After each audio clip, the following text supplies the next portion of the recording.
ಪುರಾಣ ಎಲ್ಲಿಗೆ ಬಂದೈತಿ? ನಿನ್ನ ಎಲ್ಲಿಗೆ ಬಿಟ್ಟರೆ ಅಲ್ಲಿಗೆ ಮುಗಿದೈತಿ, ಎಲ್ಲಿಗೆ ಬಂದೈತಿ ಅಂತ ಹೇಳ್ಬೇಕು. ನಿನ್ನ ಎಲ್ಲಿ ಬಿಟ್ರಿ ಅಲ್ಲಿಗೆ ಬಂದದ, ಹೌದಲ್ಲ? ಶಾಲ್ಯಾಗ ಮಾಸ್ಟರ್ ಕೇಳರಂತ, ಏನು ಕೇಳಿದ್ರು? ನಿನ್ನ ಪಾಠ ಎಲ್ಲಿ ಗೊತ್ತು ಮಕ್ಕಳೇ ಅಂತ ಕೇಳಿದ್ರಂತ. ಅದ್ರಾಗ ಚೂಟಿ ಕಿಲಾಡಿ ಹುಡುಗ ಏನಂತ, ಸರ್ ನೀವು ನಿನ್ನೆ ಎಲ್ಲಿ ತನಕ ಕೇಳಿರಿ ಗೊತ್ತು? ನೀವು ಬೆಲ್ ಹೊಡಿತಾನೆ ಕೇಳಿರಿ ನೋಡಿ. ಅಲ್ಲ, ಪಾಠ ಬೆಲ್ ಹೊಡಿತಾನೆ ಕೇಳಿದ್ರಂತ. ಮತ್ತು ನೀವು ಎಲ್ಲಿಗೆ ಬಿಟ್ಟಿರಲಿಲ್ಲ ಅಲ್ಲೇ ನಿಂತೈತೆ ನೋಡ್ರಿ, ಅಲ್ಲಿಂದ ಶುರು ಮಾಡ್ರಿ ಅಂದ್ರೆ ಅಂತ. ಅಲ್ಲ, ಅಲ್ಲಮ ಪ್ರಭುವಿನ ಜನನ ಆಗೈತಿ. ಅಲ್ಲಮ ಪ್ರಭುವಿಗೆ ತಂದೆ ತಾಯಿಗಳು ಒಳ್ಳೆಯ ಸಂಸ್ಕಾರವನ್ನು, ನಿನ್ನೆ ದಿವಸೆಲ್ಲ ಸಂಸ್ಕಾರದ ಬಗ್ಗೆ ನೋಡ್ತಾ ಬಂದೇವಿ. ಸಂಸ್ಕಾರದ ಬಗ್ಗೆ ಮುಖ್ಯ, ಸಂಸ್ಕಾರ ಮುಖ್ಯ ಪ್ರತಿಯೊಬ್ಬರಿಗೂ. ಸಣ್ಣವರಿರಲಿ ದೊಡ್ಡವರಿರಲಿ ಯಾರೇ ಇರಲಪ್ಪ, ಸಂಸ್ಕಾರ ಮುಖ್ಯ. ಎಂಥ ಸಂಸ್ಕಾರವಂತರಪ್ಪ, ಎಂಥ ಸಂಸ್ಕಾರದ ಜನ, ಎಂಥ ಸಂಸ್ಕಾರದ ಊರು ಇದು. ಸಂಸ್ಕಾರವಂತರಾದರೆ ಎಲ್ಲರಿಗೂ ಪ್ರೀತಿ ಬರ್ತದೆ. ಒಳ್ಳೆ ಮಕ್ಕಳಿದ್ರೆ ಎಲ್ಲರಿಗೂ ಪ್ರೀತಿ ಅಲ್ಲ, ಒಳ್ಳೆಯವರಾಗಬೇಕು ನಾವೆಲ್ಲ. ಇವತ್ತು ಅಲ್ಲಮ ಪ್ರಭು ಒಳ್ಳೆಯವನಾಗಿದ್ದ, ಬಸವಣ್ಣ ಒಳ್ಳೆಯವನಾಗಿದ್ದ, ಸಿದ್ಧಾರೂಢರು ಒಳ್ಳೆಯವರಾಗಿದ್ದರು, ಸಂಸ್ಕಾರವಂತರು ಅಂತ. ಇಂಥ ಸಂಸ್ಕಾರವಂತ ಕುಟುಂಬದಲ್ಲಿ ಸಂಸ್ಕಾರವಂತ ಮಕ್ಕಳು ಹುಡುಕ್ತಾರೆ. ಆ ಮಕ್ಕಳಲ್ಲಿ ಅನೇಕ ಥರದ ಮಕ್ಕಳ ನೋಡ್ತೇವೆ. ಸಾಲಗಾರರ ಪುತ್ರರಾಗಿ ಹುಡ್ತಾರೆ ಕೆಲವರು, ಋಣ ಪುತ್ರರು ಹುಟ್ಟಿರ್ತಾರೆ, ಸ್ನೇಹಿತರ ರೀತಿಯಾಗಿರ್ತಕ್ಕಂಥ ಪುತ್ರರು ಹುಟ್ಟಿರ್ತಾರೆ, ಶತ್ರುವಿನ ರೀತಿಯಾಗಿ ಪುತ್ರರು ಜನಿಸಿರ್ತಾರೆ, ಹೌದಲ್ಲ? ನೀವು ಅಪ್ಪ ನಿಮ್ಮ ಮಗು ಜಗಳ ಆಡ್ಕೋತ ಇದ್ರಿ, ಕಿರಿಕಿರಿ ಮಾಡ್ತಾ ಇದ್ರಿ, ಶತ್ರು ಪುತ್ರ ಅಂತವ. ದಾಸ್ಯ ಪುತ್ರರಾಗಿ ಹುಟ್ಟಬೇಕು, ಸೇವಕ ಪುತ್ರರಾಗಿ ಹುಟ್ಟಬೇಕು. ನಾವೆಲ್ಲ ತಂದೆ ತಾಯಿಗಳ ಸೇವೆಯನ್ನು ಮಾಡುವಂಥ ಮಕ್ಕಳಾಗಿ ಹುಟ್ಟಬೇಕು. ಶ್ರವಣ ಕುಮಾರ್ ಕತೆ ಕೇಳಿರಲ್ಲ? ಕೇಳಿರಿ? ಸಾರೆ ಹೇಳ್ಯಾರ? ಹೇಳಿಲ್ಲ. ನಾಳೆ ಹೋಗಿ ಕೇಳ್ರಿ ಸರ್ಗೆ, ಸರ್ ಶ್ರವಣ ಕುಮಾರ್ ಕತೆ ಹೇಳ್ರಿ ಅಂತೇಳಿ. ನೀವೆಲ್ಲ ಶ್ರಾವಣ ಕುಮಾರ ಕಥೆಯನ್ನು ಕೇಳಿದಾಗ ತಂದೆ ತಾಯಿಗಳ ಸೇವೆ ಮಾಡಿದ್ದ. ರಾಮನ ಕತೆ ಕೇಳಿರಲ್ಲ? ರಾಮನ ಕತೆ ಕೇಳಿರಿ? ರಾಮ ತಂದೆ ತಾಯಿನ ಮಾತು ಕೇಳಿ ವನವಾಸಕ್ಕೆ ಹೋದ. ಇಲ್ಲಿ ತಂದೆ ತಾಯಿಯ ಸೇವೆಯನ್ನು ಮಾಡ್ತಕ್ಕಂಥ ಮಕ್ಕಳಾಗಿ ಹುಟ್ಟಬೇಕು, ಸೇವೆಯನ್ನು ಮಾಡುವಂಥ ಮಕ್ಕಳಾಗಿ ಹುಟ್ಟಬೇಕು. ಶತ್ರು ಪುತ್ರರಾಗಿ ಹುಟ್ಟಬಾರದು, ನಾವೆಲ್ಲ ಋಣದ ಪುತ್ರರಾಗಿ ಹುಟ್ಟಬಾರದು. ಹೀಗೆ ಅನೇಕ ಶರಣರು ಶಿವಯೋಗಿಗಳು ಎಲ್ಲರೂ ಏನಾಗಿದ್ರಂತಂದರೆ ಅತ್ಯಂತ ಪ್ರೀತಿ, ತಂದೆ ತಾಯಿಗಳಿಗೆ ಪ್ರೀತಿ ಉಳ್ಳವಂಥವ್ರು. ಅಂಥ ಮಕ್ಕಳನ್ನು ಹುಟ್ಟಬೇಕಾಗಿತ್ತು ಅಂತಂದರೆ, ಜನಿಸಬೇಕಾಗಿತ್ತು ಅಂದ್ರೆ ನಾವು ತಂದೆ ತಾಯಿಗಳಾದವರು ಮೊಟ್ಟ ಮೊದಲು ದೈವ ಭಕ್ತಿಯನ್ನು ಮಾಡಬೇಕು, ಗುರುಲಿಂಗರ ಆರಾಧನೆ ಮಾಡಬೇಕು, ಗುರುಲಿಂಗ ಭಕ್ತಿಯನ್ನು ಮಾಡಬೇಕು. ಗುರುಗಳು ಹಿರಿಯರು ಅವರಿಗೆ ಗೌರವವನ್ನು ಕೊಡ್ತಾ ಇರಬೇಕು. ನಿರಹಂಕಾರ ಮತ್ತು ಸುಜ್ಞಾನಿ ದೇವಿಯು ಸದಾ ದೇವರ ಮೇಲೆ, ಗುಹೇಶ್ವರನ ಮೇಲೆ ಅತ್ಯಂತ ಶ್ರದ್ಧೆ ಭಕ್ತಿ ಉಳ್ಳಂಥವರು. ಶ್ರದ್ಧೆ ಭಕ್ತಿಯನ್ನು ಮಾಡೋದ್ರ ಮೂಲಕ ಜಂಗಮಾರಾಧನೆ ಸಂತರು, ಸಾಧುಗಳು, ಮಹಾತ್ಮರು ಯಾರಾದರೂ ಸಿಕ್ಕರೆ ಅವ್ರ ಮೇಲೆ ಅತ್ಯಂತ ಪ್ರೀತಿ, ಶ್ರದ್ಧೆ. ಯಾರೇ ಕಾವಿಧಾರಿಗಳು ಊರಿಗೆ ಬಂದ್ರೆ ಸಾಕು ಅವರಿಗೆ ಸ್ವಾಗತ ಮಾಡುವಂಥವ್ರು. ಅಂಥ ಪ್ರೀತಿಯನ್ನು, ಅಂಥ ಭಕ್ತಿಯನ್ನು ತೋರಿಸುವಂಥ ಸುಜ್ಞಾನಿ ಮತ್ತು ನಿರಹಂಕಾರರಿಗೆ ಅದಕ್ಕಂತಲೇ ದೇವತಾ ಪುರುಷನು ಹುಟ್ಟುತ್ತಾರೆ. ನಾವೆಲ್ಲ ದೇವತಾ ಪುತ್ರರಾಗಬೇಕಾಗಿದ್ರೆ ದೇವಿಯ ಭಾವನೆಗಳು, ದೇವಿಯ ಗುಣಗಳು ನಮ್ಮಲ್ಲಿ ಬೇಕು. ರಾಕ್ಷಸೀಯ ಗುಣಗಳಿದ್ರೆ ನೀವೆಲ್ಲ ದೈವಿ ಗುಣಗಳು ಅಥವಾ ರಾಕ್ಷಸೀಯ ಗುಣಗಳಂತಂದರೆ ಏನು ಮಾಡಬೇಕು? ದಿನನಿತ್ಯ ಏನು ಮಾಡಬೇಕು? ನೀವು ಒಳ್ಳೆಯ ಕೆಲಸ ಎಷ್ಟು ಮಾಡ್ತೀರಿ, ಕೆಟ್ಟ ಕೆಲಸ ಏನು ಮಾಡ್ತೀರಿ ಅಂತ ಬರ್ಕೋಬೇಕು ನೋಟ್ಬುಕ್ದಾಗ. ನೀವು ಸಣ್ಣವರಿದ್ದೀರಿ ಎಲ್ಲರೂ, ಹೀಗೆ ಕಲಿಬೇಕು. ನಾವು ಎಷ್ಟು ಒಳ್ಳೆಯ ಕೆಲಸ ಮಾಡ್ತೇವೆ, ಎಷ್ಟು ಕೆಟ್ಟ ಕೆಲಸ ಮಾಡ್ತೀವಿ, ಯಾರಿಗಾದ್ರೂ ಬೈತೇವೆ ಅಲ್ವಾ? ಬೈತೀರಿ ದಿನ ಅಲ್ಲ ಶಾಲೆ ಒಳಗೆ. ಇವತ್ತು ಎಷ್ಟು ಜನರಿಗೆ ಬೈದೀನಿ ಅಂತ ಲಿಸ್ಟ್ ಮಾಡ್ಕೋಬೇಕು, ಸಣ್ಣವರಿಗೂ ದೊಡ್ಡವರಿಗೂ. ನಾವು ಇವತ್ತು ಬೆಳಗಿಂದ ಸಂಜೆಯವರೆಗೂ ಮಲಗುವ ಸಮಯದಲ್ಲಿಯೂ ಕೂಡ ಎಷ್ಟು ಒಳ್ಳೆಯ ಕೆಲಸ ಮಾಡಿದ್ದೇವೆ, ಎಷ್ಟು ಕೆಟ್ಟ ಕೆಲಸ ಮಾಡಿದ್ದೇವೆ, ಎಷ್ಟು ಬೈದೇವೆ, ಎಷ್ಟು ಹೊಡೆದೇವೆ ಅಂತ ನೀವು ಲಿಸ್ಟ್ ಹಾಕೊಂಡು ಹೋದರೆ ಒಳ್ಳೆಯ ಕೆಲಸಕ್ಕಿಂತಲೂ ಪಾಪದ ಕೆಲಸಗಳೇ, ಕೆಟ್ಟ ಕೆಲಸಗಳೇ ಜಾಸ್ತಿ ಆಗಿರ್ತಾವೆ. ಹೌದಲ್ಲ? ಆಗ ಅದು ಗೊತ್ತಾಗ್ತದೆ, ಇಷ್ಟು ಕೆಲಸ ಕೆಟ್ಟ ಕೆಲಸ ಮಾಡಿರಲಿಲ್ಲಪ್ಪ ಅಂತೇಳಿ ಏನು ಮಾಡಬೇಕು? ಬರ್ತಾ ಬರ್ತಾ ಕಡಿಮೆ ಹಾಕುವಂತ ಹೋಗ್ತಾವೆ. ಹಾಗಿವತ್ತು ಸುಜ್ಞಾನಿ ನಿರಹಂಕಾರರು ದೈವ ಭಕ್ತರಾಗಿ ಗುರುಲಿಂಗ ಜಂಗಮರ ಮೇಲೆ ಅತ್ಯಂತ ಶ್ರದ್ಧೆ ಭಕ್ತಿಯನ್ನಿಟ್ಟು ಆರಾಧನೆ ಮಾಡ್ತಾ, ಗುಹೇಶ್ವರ ಲಿಂಗದಲ್ಲಿ ಆರಾಧನೆ ಮಾಡ್ತಾ ಇರೋದ್ರಿಂದಲೇ ಅಲ್ಲಮ ಪ್ರಭುಗಳಂತ ಮಕ್ಕಳು ಜನಿಸಿದ್ದ. ಮಕ್ಕಳಿರಬೇಕು. ನಿಮ್ಮಂಥ ಮಕ್ಕಳು ಎಷ್ಟು ಶಾಂತವಾಗಿ ಕೂತಿದ್ರೆ ಹೆಂಗೆ ಬರ್ಬೇಕು? ಮಕ್ಕಳು ಒಂದೊಂದು ಊರ ಇಟ್ಟು ಗಲಾಟೆ ಮಾಡ್ತಾವ ಮಕ್ಕಳು. ಆ ದೊಡ್ಡವ್ರಿಗಿಂತ ಮಕ್ಕಳೇ ಜಾಸ್ತಿ ತುಂಬಿರ್ತಾರೆ. ಈಗ ನೀವು ಮಕ್ಕಳು ಯಾಕೆ ತುಂಬಿರೋ ನನಗೆ ಗೊತ್ತದ. ಇದೆಲ್ಲ ಮಕ್ಕಳಾಗಿ ತುಂಬ ಗೊತ್ತೇನು? ಇದೆಲ್ಲ ರುದ್ರಾಕ್ಷಿ ಪವಾಡ ಇದೆಲ್ಲ ಮಕ್ಕಳು ತುಂಬಿ ಬಂದು ಇವೆಲ್ಲ ರುದ್ರಾಕ್ಷಿ ಪವಾಡ ಇದು. ಹೌದಲ್ಲ? ವಿವೇಕ ಅಂತ ನನಗೆ ತ್ರಿಲೋಕ ರುದ್ರಾಕ್ಷಿ ಪವಾಡಲ್ಲ ಇದೆಲ್ಲ. ಅಂದ್ರೆ ನಾನು ಪವಾಡ ಮಾಡೋದು ಕಲ್ತೀನಿ ಅಂದಂಗೆ ಐತಿ.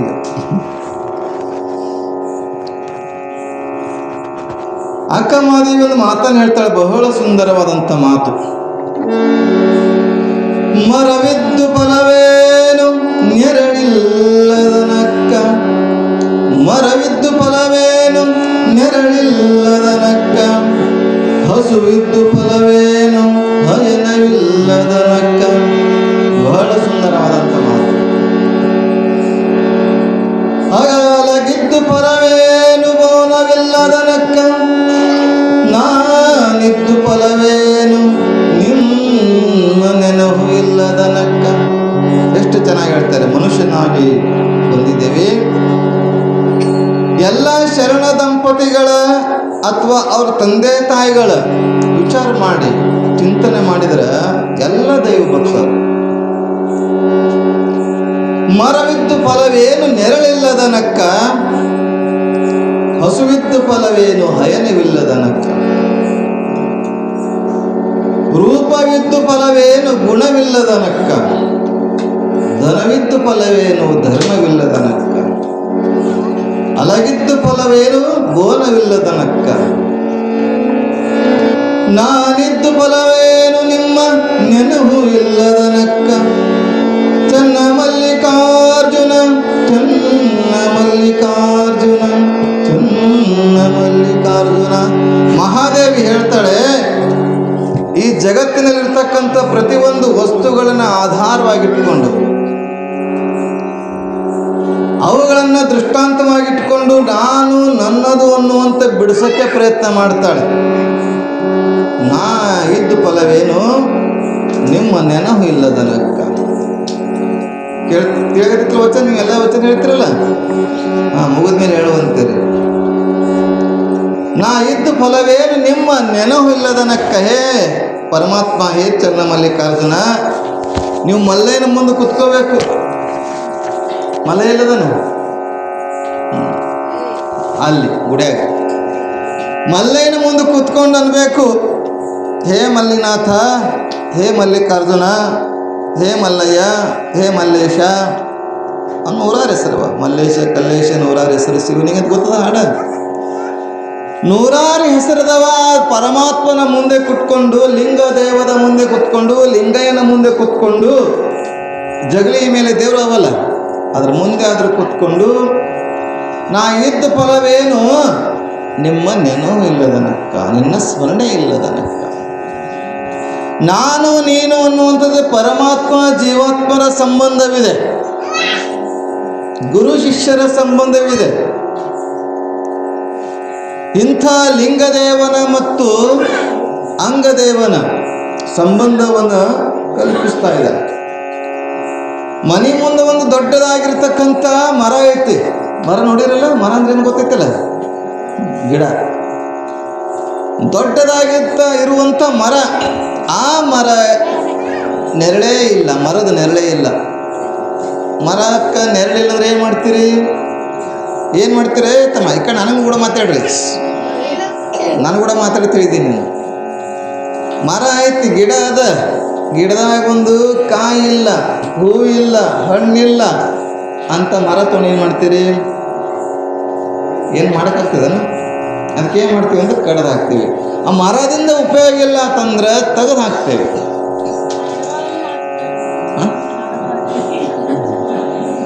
ಆಡುಗಳಿಗೆ ಹಾಕ್ತಿರಲ್ಲ ಕಡ್ದು. ಮತ್ತು ಉಪಯೋಗ ಇಲ್ಲ ಅಂದ್ರೆ ಹಾಗೆ ಮಾಡ್ಬೇಕಾಗ್ತದೆ. ಈ ಮರನು ಉಪಯೋಗ ಇಲ್ಲ ಅಂದ್ರೆ ನೀ ಆಡುಗಳಿಗೆ ಹಾಕಿಯಲ್ಲ, ಈ ಮರನ ಉಪಯೋಗ ಇಲ್ಲ ಅಂದ್ರೆ ಯಮುನಿ ಕೊಡ್ತಾರ.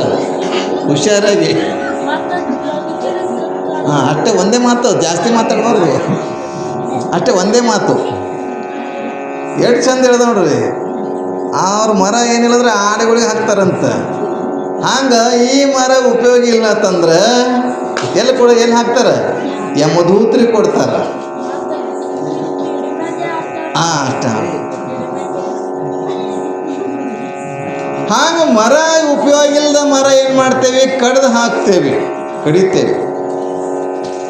ನಮ್ಮ ಮನ್ಯಾಗ ಸಾಕಷ್ಟು ಹಸುಗಳದಾವ, ಆಕಳುಗಳದಾವ. ಆಕಳು ಹಾಲೇ ಕೊಡಲ್ಲ ಅಂದ್ರೆ ಏನು ಮಾಡ್ತೀವಿ? ಮಾರಾಟ ಮಾಡ್ತೇವೆ. ಕಷಾಯ ಖಾನೆ ಕೊಡ್ತೇವೆ ಅಲ್ವಾ? ಮಾರಾಟ ಮಾಡ್ತೇವೆ. ಅಥವಾ ಆಕಳು ಹಾಲೇ ಕೊಡಂಗಿಲ್ಲ, ಮೇವು ತಿನ್ನಂಗಿಲ್ಲ, ಮುದುಕಾಗೈತಿ, ವಯಸ್ಸಾಗೈತಿ. ಏನು ಮಾಡ್ತೀವಿ? ಹಲ್ಲು ಬಿದ್ದವ, ಮಾರಾಟ ಮಾಡ್ತೀವಿ. ಉಪಯೋಗ ಇಲ್ಲ ಅಂದ್ರೆ ಏನು ಮಾಡ್ತೀವಿ? ಇಟ್ಕೊಳಕ್ಕಂಗಿಲ್ಲ. ಅದಕ್ಕೆ ಶಂಕರಾಚಾರ್ಯರು ಕೂಡ ಹೇಳಿದ್ದಾರೆ, ಯಾವತ್ವಿತ್ತ ಪಾದನ ಸಕ್ತ ತಾವನ್ ನಿಜ ಪರಿವಾರೋ ರಕ್ತ ಪಶ್ಚಾಜೀವತಿ ನಿರ್ಜರ ದೇಹೆ ವಾರ್ತಾಂ ಪೃಚ್ಛತಿ ಕೋಪಿನ ಗೇಹೆ. ಯಾವತ್ವಿತ್ತ ಮೈಯಾಗ ಶಕ್ತಿ ಇರೋ ತನಕ, ದುಡಿಯೋ ತನಕ ಎಲ್ಲರೂ ನನ್ನವರು ನನ್ನವರು ನನ್ನವರು ಅಂತಾರ. ಆಮೇಲೆ ದುಡಿಯುವ ಶಕ್ತಿ ಕಡಿಮೆ ಆಯಿತು ಅಂದ್ರೆ, ಮೈಯಾಗಿನ ಶಕ್ತಿ ಕಡಿಮೆ ಆಯಿತು ಅಂದ್ರೆ ಏನಂತಾರೆ? ರೊಕ್ಕ ಗಳಿಸುವುದು, ಹಣ ಗಳಿಸುವುದು, ದುಡ್ಡು ಗಳಿಸುವುದು.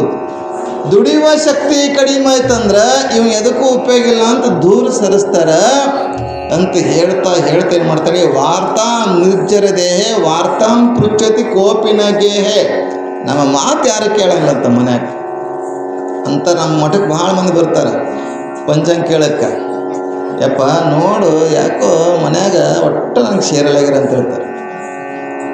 ಸೇರಲಾಗ್ಯಾರ ಅಂದ್ರೆ ಇವ್ರು ಏನು ಮಾಡ್ತಾರೆ? ವಯಸ್ಸಾಗ್ಯದ ಸುಮ್ಮ ಕೂಡಬೇಕಿಲ್ಲ, ಕೂಡೋದು ಬಿಟ್ಟು ಒಳಗೆ ಕಾರ್ಬಾರ್ ಮಾಡಕ್ಕೆ ಹೋಗಿರ್ತಾರೆ. ಈ ಸೊಸೆ, ಈ ಮಗ ನಿನಗೇನು ತಿಳಿಯಂಗಿಲ್ಲ ಸುಮ್ಮಿಡು, ನಿನಗೇನು ತಿಳಿಯಂಗಿಲ್ಲ ಸುಮ್ಮಿರು ಅಂತಾರೆ.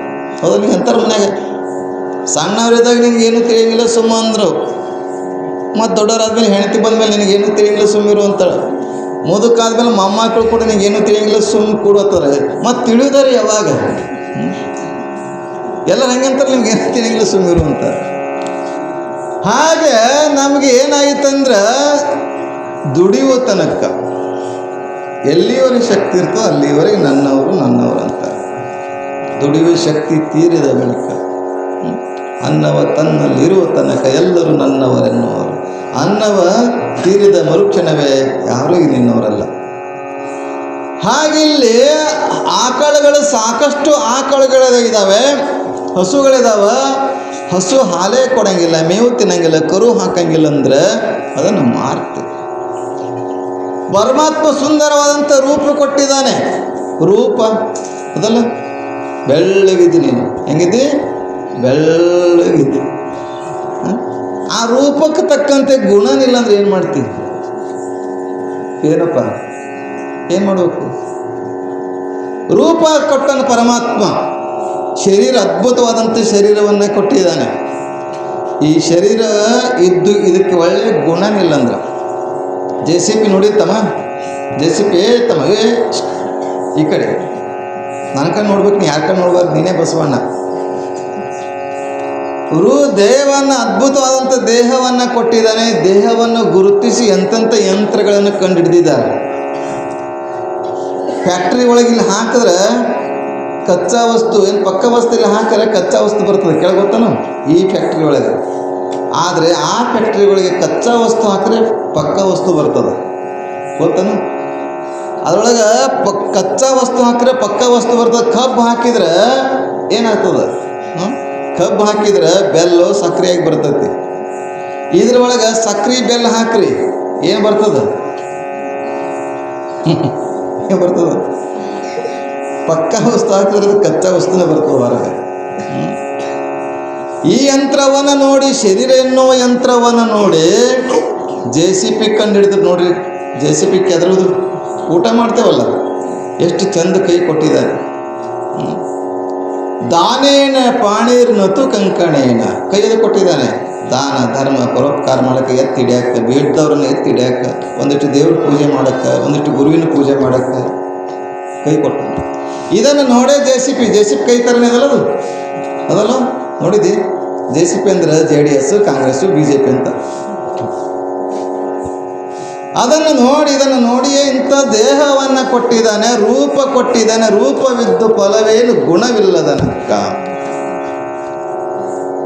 ಆ ರಾಜರು ಹಾಕ್ತದ್ರ ಅಲಗ, ಅದು ಅಲಗಂದ್ರೆ ಕತ್ತಿ ಇಡುವಂಥದ್ದು. ಕತ್ತಿ ಇಡೋದೈತಿ ನಮ್ಮ ಹತ್ರ. ಅದರೊಳಗೆ ಕತ್ತಿನಿಲ್ಲ ಅಂದ್ರೆ ಏನು ಉಪಯೋಗ?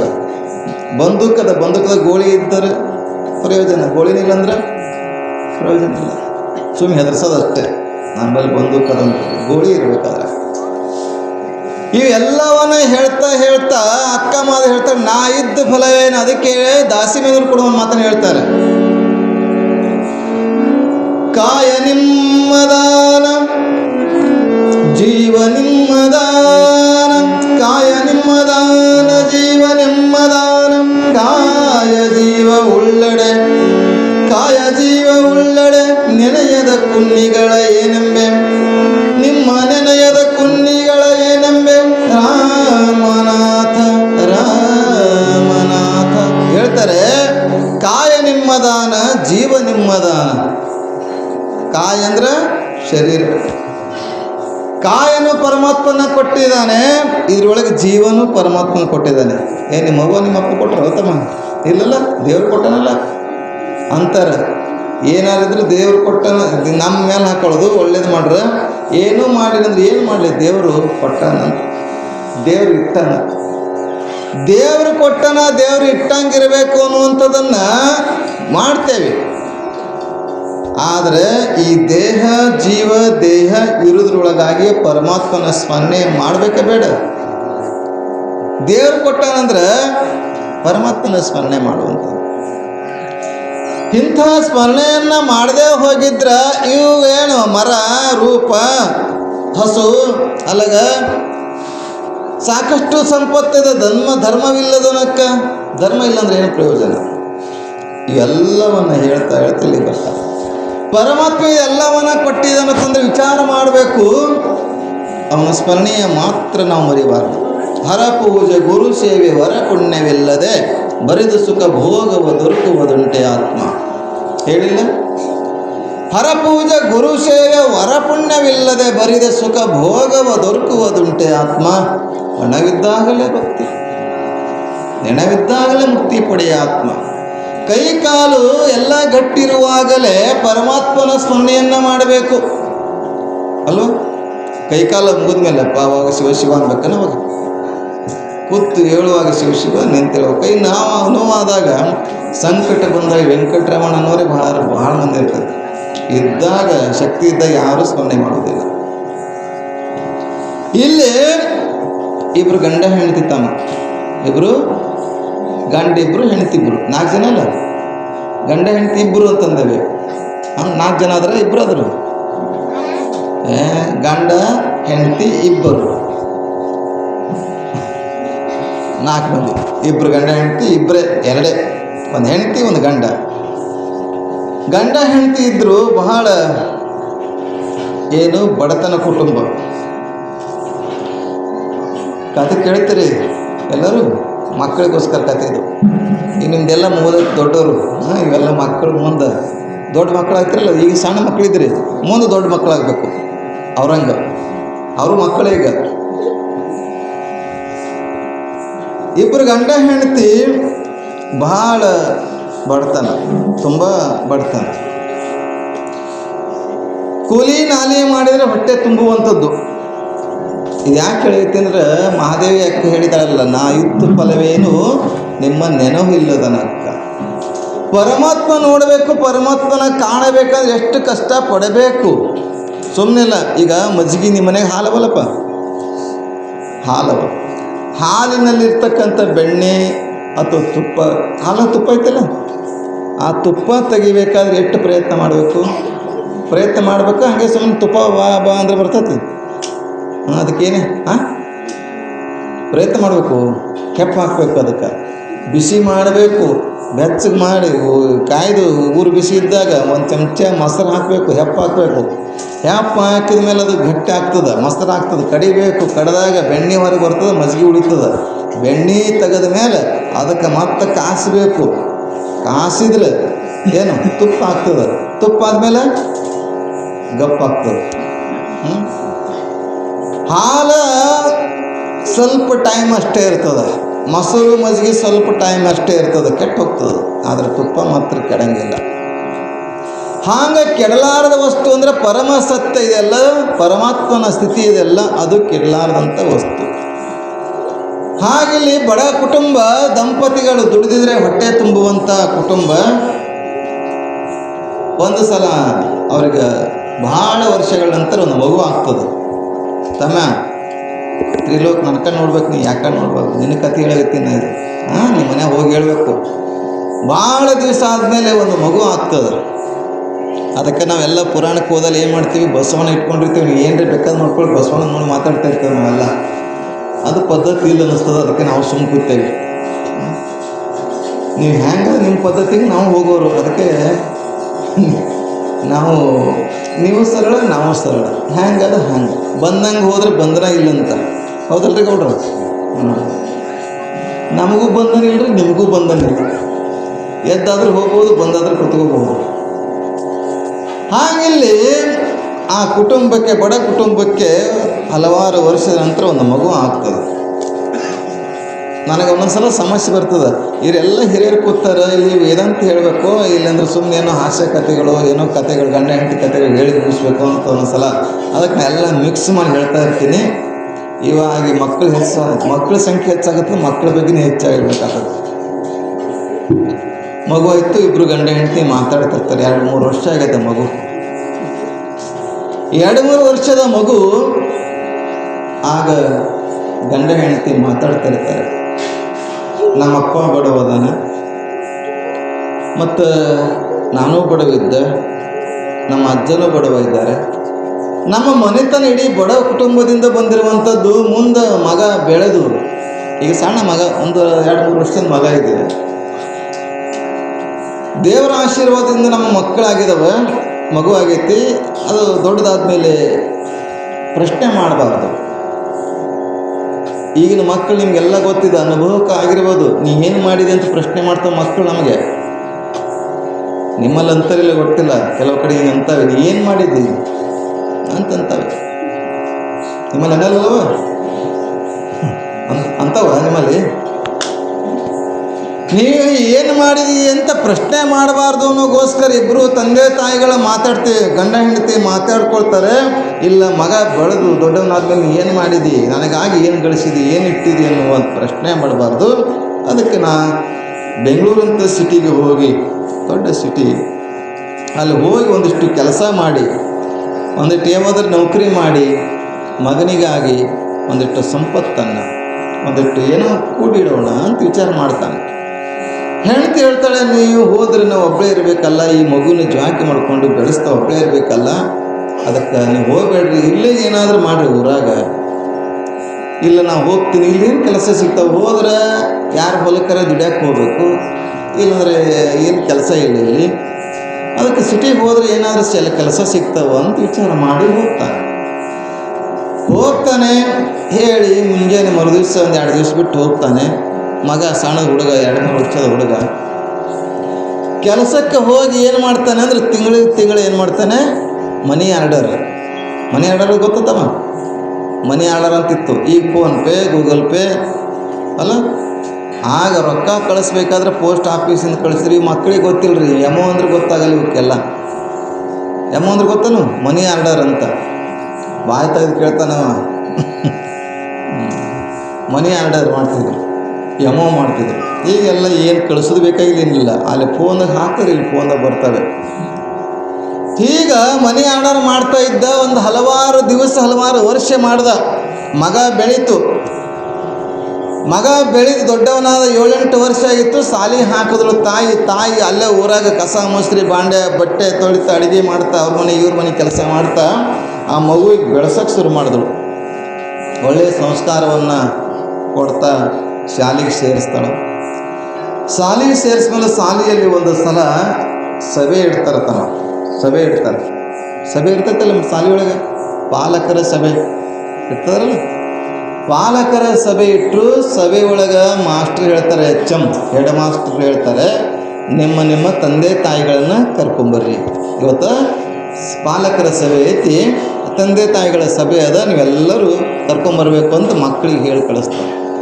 ಈ ಹುಡುಗ ಓಡೋಡಿ ಮನೆಗೆ ಬಂದು ಕೇಳ್ತದೇವ, ಸೋಮವಾರ ದಿವಸ ಪಾಲಕರ ಸಭೆ ಅಂತ ಇಟ್ಟಿದ್ದಾರೆ, ಅದಕ್ಕೆ ತಂದೆ ತಾಯಿಗೆ ಕರ್ಕೊಂಬ ಅಂತ ಹೇಳಿದ್ದಾರೆ. ನನಗೆ ನೀ ಒಬ್ಬಳೇ ಗೊತ್ತದ, ತಂದೆ ಅಂದ್ರೆ ಯಾರು ಅಂತ ಗೊತ್ತಿಲ್ಲ. ನನಗೆ ತಂದೆ ಅಂದ್ರೆ ಗೊತ್ತಿಲ್ಲ, ನಾನು ನೋಡಿಲ್ಲ. 3 ವರ್ಷ ಇದ್ದಾಗ ಹೋಗಿದ್ದೆ ಅಂತ ಹೇಳ್ತೀವಿ, ಆದರೆ ನಾನು ನನ್ನ ತಂದೆಯನ್ನು ನೋಡಬೇಕು, ನಾವು ಅಪ್ಪನ ನೋಡಬೇಕು ಅಂತ ವಿಚಾರ ಮಾಡ್ತದೆ. ಆ ಮಗ 7-8 ವರ್ಷದ ಮಗ ತಾಯಿಗೆ ಹಠ ಹಿಡಿತದ, ಇಲ್ಲ ನಮ್ಮ ಅಪ್ಪನ ನೋಡಬೇಕು. ಯಾಕಂದ್ರೆ ಇವತ್ತೆಲ್ಲರೂ ಹುಡುಗರೆಲ್ಲ, ನನ್ನ ದೋಸ್ತರೆಲ್ಲ, ಗೆಳೆಯರೆಲ್ಲ ಅವ್ರ ತಂದೆ ತಾಯಿ ಕರ್ಕೊಂಬರ್ತಾರೆ. ನೀವು ಒಬ್ಬಳೇ ಬಂದ್ರೆ ನನಗೆ ಬೇಜಾರಾಗ್ತದೆ, ಅದಕ್ಕೆ ನನ್ನ ತಂದೆನೂ ನಾನು ನೋಡಬೇಕು, ನನ್ನ ತಂದೆನೂ ನನಗೆ ಸಭೆಗೆ ಬರಬೇಕು ಅಂತ ವಿಚಾರ ಮಾಡಿ ಆ ಮಗ ಅಂತ ತಾಯಿ, ಅವ ಅಪ್ಪ ಹಾನು ಇಲ್ಲೋ ಆಕೆ ಹೇಳ್ತಾಳೆ ಬೇಜಾರು ಮಾಡಿಕೊಂಡು, ಇಲ್ಲಪ್ಪ, ಮೊದಲು ನೀನು ಸಣ್ಣವಿದ್ದಾಗ 3 ವರ್ಷ ಇದ್ದಾಗ ನಿನಗೋಸ್ಕರ ದುಡಿದು ಏನಾದರೂ ಸಂಪತ್ತನ್ನು ಕೂಡಿಡಬೇಕಂತ ಹೋಗಿ ದುಡಿಯಾಕೆ ಹೋಗಿದ್ದಾನೆ ಬೆಂಗಳೂರಂಥ ಸಿಟಿಗೆ. ಅದನೋ ಇಲ್ಲೇ ಗೊತ್ತಿಲ್ಲ. ಮೊದಲು ಒಂದು 2-3 ವರ್ಷ ಏನು ಮಾಡ್ದ, ಮನಿ ಆರ್ಡರ್ ರೊಕ್ಕ ಕಳಿಸಿದ ಖರ್ಚಿಗಂತೇಳಿ. ಆದರೆ ಈಗ ಇತ್ತೀಚೆಗೆ ಬಿಟ್ಟಾನ, ಐತೋ ಇಲ್ಲೋ, ಅದನೋ ಇಲ್ಲೋ, ಎಲ್ಲದರ ಗೊತ್ತಿಲ್ಲ ಅಂತಾಳೆ. ಗಂಡ ಬಂದೇ ಇರುತ್ತ. ಮುನ್ನ ಹುಡುಗ ಶಾಣ ಇತ್ತು, ಅದು ಮನಿ ಆರ್ಡರ್ ಮಾಡಿದಂತೆ ಏನಾದ್ರು ಚೀಟಿ ಗಿಟ್ಟಿದ್ರೆ ಕೊಡವ ಅಂತಾನೆ. ಮನಿ ಆರ್ಡರ್ ಮಾಡಿದವ್ರ ಮೇಲೆ ಅಡ್ರೆಸ್ ಇರ್ತತ್ರಿ, ಎಲ್ಲಿಂದ ಬಂದೈತಿ ಅಂತ. ಅದು ಅಡ್ರೆಸ್, ಅದು ಚೀಟಿ ಹಳೆ ಎಲ್ಲೋ ಸಂದುಕ ಪೆಟ್ಟಿಗೆ ಒಳಗೆ ಇಟ್ಟಿಳು, ತೆಗೆದು ಕೊಡ್ತಾಳೆ. ಮಗ ನೋಡ್ತದೆ ಅಡ್ರೆಸ್, ಬೆಂಗಳೂರಲ್ಲಿ ಇಂಥದ್ದು ಅಡ್ರೆಸ್ ಅಂತೇಳಿ. ಆ ಚೀಟಿಯನ್ನು ತೆಗೆದುಕೊಂಡು ಅಂತದ, ಹೆಂಗಾರ ಮಾಡಿ ನಮ್ಮ ಅಪ್ಪನ್ನ ಕರ್ಕೊಂಡು ಬರ್ತೀನಿ, ನನ್ನ ತಂದೆಯನ್ನು ನಾನು ಕರ್ಕೊಂಡು ಬರ್ತೀನಿ, ನನ್ನ ತಂದೆಯನ್ನು ನೋಡಬೇಕು, ಕುತೂಹಲ ನೋಡಿ ಮಗುನಲ್ಲಿ. ಹಾಗೆ ನಮ್ಮ ತಂದೆಯನ್ನು ನೋಡಬೇಕನ್ನುವಂಥ ಕುತೂಹಲ ಪ್ರತಿಯೊಬ್ಬರಲ್ಲಿ. ನಮ್ಮ ತಂದೆ ಯಾರು? ಪರಮಾತ್ಮ. ತಂದೆನೇನು?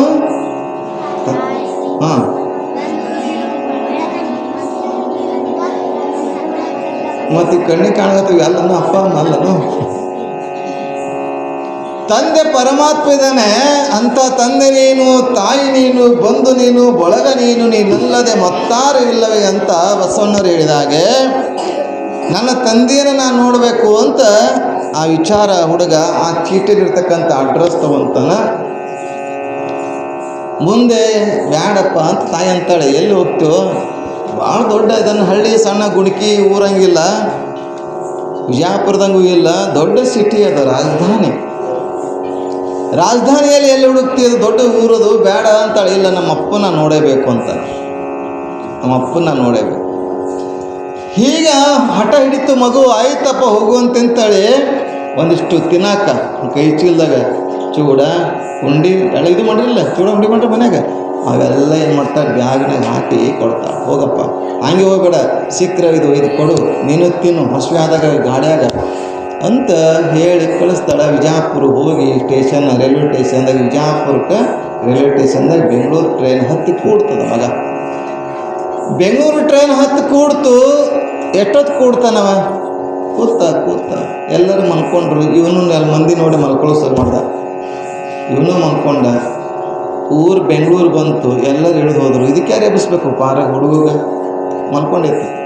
ಆಗ ಟ್ರೈನ್ನಾಗ ಕಸ ಗುಡಿಸೋರು ಬರ್ತಾರೆ. ಹೇಳು ಯಾರು ಅಂತ ಹೇಳಿ, ಕಸ ಗುಡಿಸ್ಬೇಕು ಹೇಳು ಅಂತ ಕಸ ಗುಡಿಸ್ಕೋತ ಬರ್ತಾರೆ. ಈ ಹುಡುಗ ಕಣ್ಣು ಒರೆಸ್ಕೊಂತ ಹೇಳ್ತದ, ತಾಯಿ ಏನು ಕೈಚೀಲದಲ್ಲಿ ತಿನಿಸುಗಳನ್ನು, ಚೂಡ, ಉಂಡಿ, ಕರ್ಚಿಕಾಯಿ, ಒಂದಿಟ್ಟು ಖರ್ಚಿಗೆ ರೊಕ್ಕ, ಅದು ಚೀಟಿ ಏನಿತ್ತಲ್ಲ ಅಪ್ಪನ ಅಡ್ರೆಸ್ ಚೀಟಿ ಎಲ್ಲ ಕೈ ಚೀಲಲ್ಲಿ ಇಟ್ಕೋತೀವಿ. ಮೊದಲೆಲ್ಲ ಚೀಲಂಗೆ ಇಡ್ತಿತ್ತಮ್ಮ, ಈಗೆಲ್ಲ ಪರ್ಸ್ ಬಂದೈತಿ. ಮೊದಲ ಪಾಕಿಟ್ದಾಗ ಇಟ್ಕೊಳ್ತಾರೆ, ಅವಾಗೆಲ್ಲ ಕೈ ಚೀಲದಾಗ ಇಟ್ಕೊಂಡು ಹೋಗೋರೆಲ್ಲ ಸಂತಿ ಮಾಡ್ಲಿಕ್ಕೆ. ಈಗ ಆ ಚೀಲವನ್ನು ಕಣ್ಣು ಉರ್ಸ್ಕೊತ ನೋಡ್ತದ ಮಗ, ಚೀಲ ಇಲ್ಲವೇ ಇಲ್ಲ. ಚೀಲ ಯಾರು ಕದ್ಕೊಂಡು ಹೋಗಿದ್ರು, ಚೀಲೇ ಕಾಣಲಿಲ್ಲ. ಬೇಜಾರು ಮಾಡ್ಕೋತ ಹುಡುಗ. ಚೀಲ ಆ ಕಡೆ ಈ ಕಡೆ ಎಲ್ಲ ಕಡೆ ಹುಡುಕ್ತದೆ, ಚೀಲೇ ಸಿಗಲ್ಲ. ಆ ಕಸ ಹುಡುಗರಿಗೆ ಕೇಳ್ತದೆ, ಚೀಲ ನೋಡಿರಿ ಅಂತೇಳಿ. ಇಲ್ಲ. ಹೀಗೆ ಹೊರಗೆ ಬಂದು ಚೀಲ ಪಾಪ ಕಳ್ಕೊಂಡ, ರೊಕ್ಕ ಕಳ್ಕೊಂಡ, ತಿನಿಸುಗಳೆಲ್ಲ ಕಳ್ಕೊಂಡ, ಅಡ್ರೆಸ್ ಚೀಟಿ ಕಳ್ಕೊಂಡ, ಎಲ್ಲ ಕಳ್ಕೊಂಡ. ಕೊನೆಗೆ ಹೊರಗೆ ಬಂದು ರೈಲ್ವೆ ಸ್ಟೇಷನ್ದಾಗ ಬಂದು ಕೈಕಾಲ ಮುಖ ತೊಳ್ಕೊಂಡು ಎದಕ್ಕೆ ಬಂದಿದ್ದ? ಬೆಂಗಳೂರಿಗೆ ಎದಕ್ಕೆ ಬಂದ? ಅದನ್ನ ನೆನ್ಪಿಟ್ಕೊರಪ್ಪ, ಅವ್ರ ಪಪ್ಪನ ನೋಡಕ್ಕೆ ಬಂದಿದ್ದ. ಶಾಣ ಇದ್ದು ನೋಡು ನೀನು, ಹಿಂಗೆ ನೆನ್ಪಿಟ್ಕೋಬೇಕು ಕಥೆನ. ಹೀಗೆ ಅವ್ರ ಅಪ್ಪನ ಹುಡ್ಕಕ್ಕೆ ಬಂದಿದ್ದ. ಅದು ಬಿಟ್ಟು ಚೀಲ ಹೋದ್ರೆ ಹೋಗಲಿ ಅಂತ ಕೈಕಾಲ ಮುಖ ತೊಳ್ಕೊಂಡು ಹುಡುಕಕ್ಕೆ ಶುರು ಮಾಡ್ದ. ಹುಡುಕ್ತಾನೆ ಎಲ್ಲ ಕಡೆ ಹುಡುಕ್ತಾ ಮಧ್ಯಾಹ್ನ ಬಿಸಿಲು ಶುರು ಆಯಿತು. ಮಧ್ಯಾಹ್ನ ಬಿಸಿಲು, ನೆತ್ತಿ ತಾಪ, ಬಿಸಿಲಿನ ತಾಪ ಶುರು ಆಯಿತು. ಅದರ ಜೊತೆಗೆ ಹೊಟ್ಟೆ ಒಳಗೆ ಏನಿಲ್ಲ. ನನ್ನ ಕಡೆ ನೋಡ್ರಿ, ಹೊಟ್ಟೆಯೊಳಗೆ ಏನಿಲ್ಲ, ಹಸಿಯ ತಾಪ ಶುರು ಆಯಿತು. ನೆತ್ತಿ ಬಿಸಿಲಿನ ತಾಪ ಒಳಗೆ ಹಸುವಿನ ತಾಪ. ಇನ್ನೇನು ಮಾಡಬೇಕಂತ ಸಿಟಿ ಒಳಗೆ ಎಲ್ಲ ಬಾಗಿಲುಗಳೇನಿರ್ತಾವ ಮುಚ್ಚಿರ್ತಾವ. ಅದು ಕರ್ಕೊಂಡೋಗ್ರಿ, ಅದು ಅದಕ್ಕೆ ನೋಡ್ತಾರೆ. ಒಂದು ಕಡೆ ಕೂಡಿಸೋದಕ್ಕೆ ನಾನು ನೋಡಲ್ಲ, ಅದು ಆ ಪಾಪ ಅದಕ್ಕೆ ನೋಡ್ತಾರೆ. ಅದು ಹಸಿವೆಯ ತಾಪ ಒಂದು ಮ್ಯಾಲ. ಅದಕ್ಕೆ ಹೇಳಿದ್ದಾರೆ ದಾಸಗನರು, ಹಸಿವೆಂಬ ಹೆಬ್ಬಾವು ಬಸಿರು ಬಂದು ಹಿಡಿದಡೆ, ವಿಷವೇರಿತಯ್ಯ ಪಾದ ಮಸ್ತಕಕ್ಕೆ, ಹಸಿವಿಗನ್ನವನೆಕ್ಕಿ ವಿಷವ ಉಳುಹುನಾತನೆ ಆತನೆ, ಜಗದಲ್ಲಿ ಗಾರುಡಿಗೆ ಕಾರಣ ರಾಮನಾಥ. ಹೇಳ್ತಾರೆ, ಹಸಿವೆಂಬ ಹೆಬ್ಬಾವು ಬಸುರು ಬಂದು ಹಿಡಿದಡೆ, ವಿಷವೇರಿತಯ್ಯ ಅಪಾದ ಮಸ್ತಕಕ್ಕೆ, ಹಸುವಿಗನ್ನವ ನೆಕ್ಕಿ ವಿಷವ ಉಳುಹು ಆತನೆ, ಜಗದಲ್ಲಿ ಗಾರುಡಿಗೆ ಕಾಣ ರಾಮನಾಥ. ಗಾರುಡಿ ಅಂತ ದಾಸನ ಹೇಳಿದ್ರು, ಪರಮಾತ್ಮ ಗಾರುಡಿಗೆ ಅಂತ ಹೇಳಿದ. ಹಸಿವಿ ಆಗಿತ್ತು, ಇನ್ನೇನು ಮಾಡ್ಬೇಕಂತ ಪಾಪ ತಾಯಿ ಕೊಟ್ಟಿರುವಂಥ ಚೀಲ ಕಳ್ಕೊಂಡಿದ್ದ, ರೊಕ್ಕ ಕಳ್ಕೊಂಡಿದ್ದ, ಚೀಟಿ ಕಳ್ಕೊಂಡಿದ್ದ, ಎಲ್ಲ ಕಳ್ಕೊಂಡಿದ್ದ. ಎಲ್ಲ ಕಳ್ಕೊಂಡು ಅವನ ತಂದೆನ ಹುಡುಕಕ್ಕೆ ಶುರು ಮಾಡ್ದ. ಆಗಲ್ಲಿ ಈಗಲ್ಲಿ ಆ ಓಣಿ ಈ ಓಣಿ ಅಂತ ಹುಡುಕಕ್ಕೆ ಶುರು ಮಾಡ್ದ. ಹುಡುಕ್ತಾ ನೋಡ್ತಾನೆ ಹಸಿವೆ ಆಗಿದೆ. ಎಲ್ಲ ಮನೆಗಳ ಬಾಗಿಲು, ಸಾಮಾನ್ಯವಾಗಿ ಬಾಗಿಲು ಸಿಟಿಯಲ್ಲಿ ಎಲ್ಲ ಮುಚ್ಚಿರ್ತವ್ರಿ. ಬಾಗಿಲುಗಳೆಲ್ಲ ಸಿಟಿ ಆಯ್ತಮ್ಮ. ಬಂದು ಬೆಲ್ಲ ಹೊಡಿಬೇಕು, ತೆಗಿಬೇಕು, ಒಳಗೆ ಹೋಗ್ಬೇಕು. ಇಲ್ಲಾಂದ್ರೆ ನಾಯಿಗಳಿವೆ ಎಚ್ಚರಿಕೆ ಅಂತ ಬೋರ್ಡ್. ನಮ್ಮ ಹಳ್ಳಿಯಾಗ ಯಾವ ಬಾಗಿಲು ಮುಚ್ಚಂಗಿಲ್ಲ. ಶನಿ ಸಿಗ್ನಾಪುರದಲ್ಲಿ ಬಾಗಿಲು ಇಲ್ಲ ಅಂತ ಹೇಳ್ತಾರೆ. ಬಾಗಿಲುಗಳು ಅದಾವೆ, ಆದರೆ ಅಲ್ಲಿ ಯಾವಾಗಲೂ ಎಚ್ಚರಿಕೆ ಇರ್ತಾರೆ ಜನ, ಕಳ್ತನೆ ಆಗೋದಿಲ್ಲ. ಅದಾವಂತ ನೋಡಕ್ಕೆ ಹೋಗಿದ್ದು ನಾನು. ಶನಿ ಸಿಗ್ನಾಪುರದಲ್ಲಿ ಬಾಗಿಲೇ ಕಿಣಕಿನೇ ಮುಚ್ಚಂಗಿಲ್ಲ ಅಂತ ಹೇಳಿದ್ರು, ಬಾಗಿಲು ಇಲ್ಲವೇ ತಂತರು, ಎಲ್ಲ ಅದಾವೆ, ಮುಚ್ಚಂಗಿಲ್ಲ. ಜನ ಪೂರ್ಣ ಜನ, ಹಗಲು ರಾತ್ರಿ ಜನ ಬರ್ತಾನೆ ಇರ್ತದೆ, ಹೋಗ್ತಾನೆ ಇರ್ತದೆ. ಹಾಗಲ್ಲಿ ಸಿಟಿಯಲ್ಲಿ ಬಾಗಿಲುಗಳು ಮುಚ್ಚಿದ್ದು, ಒಂದೇ ಒಂದು ಬಾಗಿಲು ತೆಗೆದಿತ್ತು. ಇನ್ನೇನು ಹಸಿವೆ ಆಗೈತಲ್ಲ, ಯಪ್ಪ ಯಾರಿದ್ರಿ ಒಳಗಡೆ, ಹಸಿವೆ ಆಗೈತಿ, ಸ್ವಲ್ಪ ಒಂದಿಟ್ಟು ಅರ್ಧ ರೊಟ್ಟಿ ಕೊಡ್ರಿ ಅಂತ ಕೇಳ್ದ. ಒಂದಿಷ್ಟು ಏನಾದರೂ ಇದ್ರೆ ರೊಟ್ಟಿ ಕೊಡ್ರಿ ಅಂತ ಕೇಳಿದಾಗ ಒಳಗಿನ ಒಂದು ಶಬ್ದ ಬರ್ತೈತಿ. ಏನಂತ? ನಿನ್ನಂಥವ್ರು ದಿನಾಲು 100 ಜನ ಬರ್ತಾರೆ, ಯಾರಿಗೆ ಅಂತ ಹಾಕೋನು ಮುಂದಕ್ಕೆ ಹೋಗಂತಾರೆ ಅಲ್ವಾ ಅಂತೀರಲ್ಲ, ಏನು ಹೇಳ್ತೀರಿ? ಕೈ ಕಾಲ ಇಲ್ಲ, ಮುಂದಕ್ಕೆ ಹೋಗಂತೇವಿ. ಇಲ್ಲ, ನಿನ್ನಂಥವ್ರು 100 ಜನ ಬರ್ತದ, ಮುಂದಕ್ಕೆ ಹೋಗು, ಯಾರಿಗೆ ನೀಡೋಣಂತೇವಿ. ದುಡ್ಡು ತಿನ್ನಕ್ಕೆ ಏನಾಗ್ತೈತಿ ಅಂತ ಬೈತೇವೆ ಅಲ್ವಾ? ಅದಕ್ಕೆ ಬಸವಣ್ಣವ್ರು ಹೇಳಿದ್ದು ಏನಂತ, ಕಲ್ಲು ನಾಗರ ಕಂಡರೆ ಬರ್ತೈತಲ್ಲ ವಚನ, ಕಲ್ಲು ನಾಗರ ಕಂಡರೆ ಹಾಲನ್ಯರೆ ಎಂಬುರು, ದಿಟನಾಗರ ಕಂಡರೆ ಕೊಲ್ಲು ಕೊಲ್ಲು ಎಂಬುವರಯ್ಯ, ಕುಂಭ ಜಂಗಮ ಬಂದರೆ ನಡೆ ನಡೆ ಎಂಬುವರು, ಉಣ್ಣದ ಲಿಂಗಕ್ಕೆ ಬೋನವ ಹಿಡಿ ಎಂಬುವರಯ್ಯ, ಹಿಡಿ ಹಿಡಿ ಎಂಬುವರಯ್ಯ. ಹೇಳ್ತಾರೆ ಕಲ್ಲು ನಾಗರ ಕಂಡರೆ ಹಾಲನ್ನು ಎರಿತಾರೆ. ಪಂಚಮಿಗೆ ಹಾಲು ಎರಿತಾರೆ ಎಲ್ಲರೂ. ಅದೇ ಜೀವಂತ ಹಾವು ಬಂದ್ರೆ ಏನು ಮಾಡ್ತೀರಿ? ಹೊಡೆದು ಬಿಡ್ತೀರಿ. ಕುಂಭ ಜಂಗಮ ಬಂದರೆ ನಡೆ ನಡೆ ಎಂಬುವರು, ಉಣ್ಣದ ಲಿಂಗಕ್ಕೆ ಬೋನ ಹಿಡಿ ಎಂಬುವರಯ್ಯ. ಏನು ಮಾಡ್ತೀವಿ? ಒಬ್ಬ ಯಾವನೋ ಮಹಾತ್ಮ ಕಾವಿಧಾರಿ ಸಂತ ಬಂದರೆ ತಡಿ ಸ್ವಲ್ಪ ದೇವ್ರಿಗೆ ನೈವೇದ್ಯ ಆಗಲಿ ನಿನಗೆ ಆಮೇಲೆ ಮಾಡಿಸ್ತೀನಿ ಅಂತೇವಿ ಅಲ್ವಾ? ಮನ್ಯಾಗ ಪೂಜೆ ಇಟ್ಟೇವಿ, ಪೂಜೆ ಆಗಲಿ ನಿಮ್ಗೆ ಆಮೇಲೆ ಮನೆ ಮುಗಿಸ್ತೇವೆ ಅಂತೇವಿ. ಮನೆಯೊಳಗೆ ಮಕ್ಕಳಂದ್ರೆ ದೇವ್ರಂತ ಹೇಳ್ತೀವಿ. ಅವು ದೇವರು ಹಠ ಮಾಡಿ ಹೊಸವಾಗ್ಯದಂತ ಅಳ್ತಾ ಇರ್ತಾವ. ಆ ಮಕ್ಕಳಿಗೆ ಹೇಳ್ತೀವಿ ಮಕ್ಕಳಂದ್ರೆ ದೇವ್ರಂತ ಹೇಳ್ತೇವೆ. ಆದರೆ ಮಕ್ಕಳಿಗೆ ಹೊಟ್ಟೆ ಕೊಡ್ಲಾರೆ ಏನು ಮಾಡ್ತೇವೆ? ದೇವ್ರಿಗೆ ನೈವೇದ್ಯ ಮಾಡೋದು ತಡಿ ಅಂತೇವೆ. ಮತ್ತು ಮೇಲೆ ಮಕ್ಕಳಂದ್ರೆ ದೇವ್ರಂತ ಹೇಳ್ತೇವೆ. ಇದು ಯಾವ ನ್ಯಾಯ? ಶಿರಡಿಯ ಸಾಯಿಬಾಬನ ಹತ್ತಿರ ಅವು ಹೋದಳು ಅಂತ ಕೇಳ್ರಿ. ಮಹಾತ್ಮರು ಯಾವ ರೀತಿಯಾಗಿ ಪರೀಕ್ಷೆ ಮಾಡ್ತಾರೆ ಗೊತ್ತಿಲ್ಲ. ಶಿರಡಿ ಸಾಯಿಬಾಬಾ ಹೋದಂತ. ಯಪ್ಪ ಎಲ್ಲರೂ ಸೌಕಾರ ಶ್ರೀಮಂತರು ನಿನಗೆಲ್ಲ ಕೊಡ್ತಾರ, ನಾನು ಬಡವಿದ್ದೀನಿ, ಇವತ್ತು ಹಬ್ಬ ಅದ, ನಮ್ಮ ಮನೆಯಾಗ ಇವತ್ತು ಪ್ರಸಾದ ಮಾಡ್ಲಿಕ್ಕೆ ಬರಬೇಕು, ಹೋಳಿಗೆ ಮಾಡ್ತೀನಿ, ಹೋಳಿಗೆ ಮಾಡ್ತೀನಿ, ಪ್ರಸಾದ ಮಾಡಕ್ಕೆ ಬರಬೇಕು ಅಂದಾಗ ಆಯ್ತವ ಯಾವ ಟೈಮಿಗೆ ಬರಲಿ ಅಂತ ಕೇಳಿದಾಗ ನಾನು 10-11 ಒಳಗೆ ಬರಲಿ, ಅಷ್ಟದಾಗೆಲ್ಲ ಮುಗಿಸಿರ್ತೇನೆ, ಆಯಿತು ಬರ್ತೀನಿ ಅಂತ. ಆ ಹೆಣ್ಣವಳು ಅಷ್ಟೇ ಭಕ್ತಿಯಿಂದ ಸಾಯಿಬಾಬಾನ ಸ್ಮರಣೆ ಮಾಡಿಕೊಂಡು ಅಡುಗೆ ಮಾಡ್ತಾಳೆ. ಅಡುಗೆ ಮಾಡಿದ ಸಮಯದಲ್ಲಿ 10 ಗಂಟೆ ಆಯಿತು. ಒಂದು ನಾಯಿ ಬಂತ್ರಿ. ನಾಯಿ ಬಾಲ್ ಅಲ್ಲಾಡಿಸ್ಕೊಂಡು ನಾಯಿ ಬಂದು ಹಸುವೆಯಿಂದ ನಾಲ್ಗೆ ಚಾಚ್ಕೊಂಡು ಆಕೆ ಮನೆ ಬಂದು ನಿಂತ್ರಿ. ಅದಕ್ಕೆ ಹೊಡೆದು ಕಳಿಸ್ತಾಳೆ. ಮತ್ತೆ ನಾಯಿ ಬರ್ತದೆ, ಮತ್ತೆ ಹೊಡೆದು ಕಳಿಸ್ತಾಳೆ. ಹೀಗೆ 8 ಸಲ ಅಲ್ಲೇ ಒಂದು ಅರ್ಧ ತಾಸು ಹೋಗಿರಬೇಕು. ಆದರೆ ಆಕೆ ನಾಯಿಗೆ ಹಾಕದೆ ಕಳಿಸೇ ಬಿಡ್ತಾಳೆ.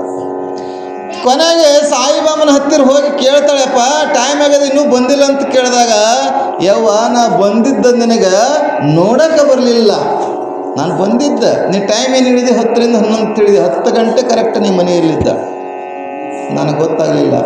ನಿನ್ನ ಮನೆ ಮುಂದೆ ನಾನು ನಾಯಿ ರೂಪವಾಗಿ ಬಂದಿದ್ದ, ನಿನಗೆ ಗೊತ್ತಿಡೋಕ್ಕಾಗಲಿಲ್ಲ ಅಂತಂತ ಹೇಳ್ತಾರೆ. ಅಂದು ನೋಡ್ರಿ, ಮಹಾತ್ಮರು ನಾಯಿ ರೂಪದಲ್ಲಿ ಬರ್ತಾರೆ, ಮಹಾತ್ಮರು ಕೂಸಿನ ರೂಪದಲ್ಲಿ ಬರ್ತಾರೆ, ಗೊತ್ತಾಗಲಿಲ್ಲ. ಹಾಗೆ ಇಲ್ಲಿ ಒಬ್ಬ ಹುಡುಗ ತಂದೆಯನ್ನು ಹುಡುಕ್ತಕ್ಕಂಥ ಹುಡುಗ ಭಿಕ್ಷಾಂದೇಹಿ ಅಂತಾನೆ.